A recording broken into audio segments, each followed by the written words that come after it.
हर हर महादेव। राधे राधे। सभी दर्शकों और श्रोताओं को मेरा प्यार भरा नमस्कार।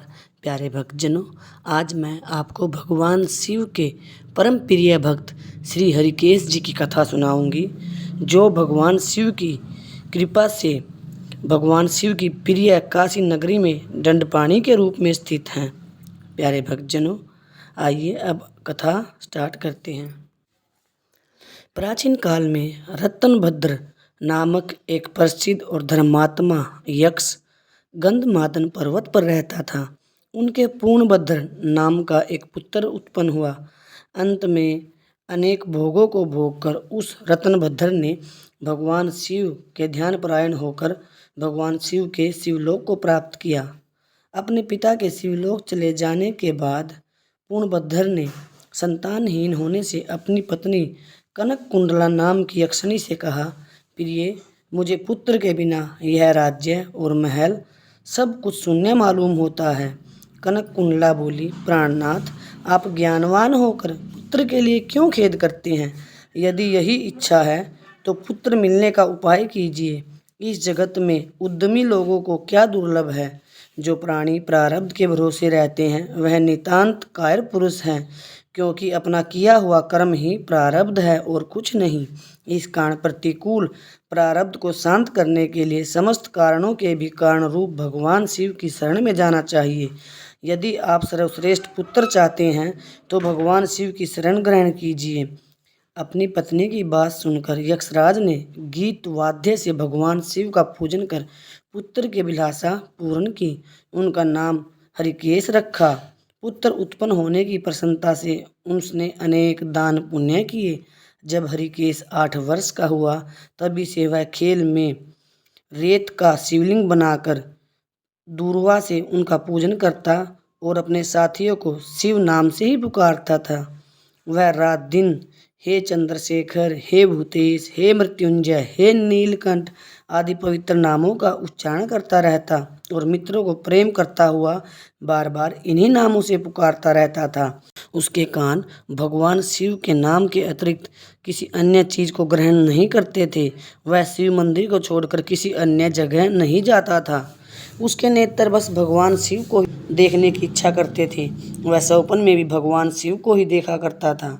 हरिकेश की यह दशा देखकर उनके पिता ने उसे गृह कार्य में लगाने की अनेक चेष्टाएं की, किंतु उस पर कुछ भी असर नहीं हुआ। अंत में हरिकेश घर से निकल गया। कुछ दूर जाकर उसे भ्रम हो गया और वह मन ही मन कहने लगा, हे शंकर, कहाँ जाऊँ, कहाँ रहने से मेरा कल्याण होगा। यह सोचकर उसने अपने मन में विचार किया कि जिसका कहीं ठिकाना नहीं है उसका काशीपुरी ही आधार है। इस प्रकार निश्चय कर वह काशीपुरी को गया। जिस अविमुक्त क्षेत्र में पंचभौतिक देह त्याग कर प्राणियों को शिव की प्रसन्नता से फिर से देह संबंध नहीं रहता, उस आनंद वन में जाकर तप करने लगा। कुछ समय बाद भगवान शिव ने माता पार्वती को अपना विहार वन दिखाया। वह अनेक सुगंध युक्त पल्लवों से शोभित था।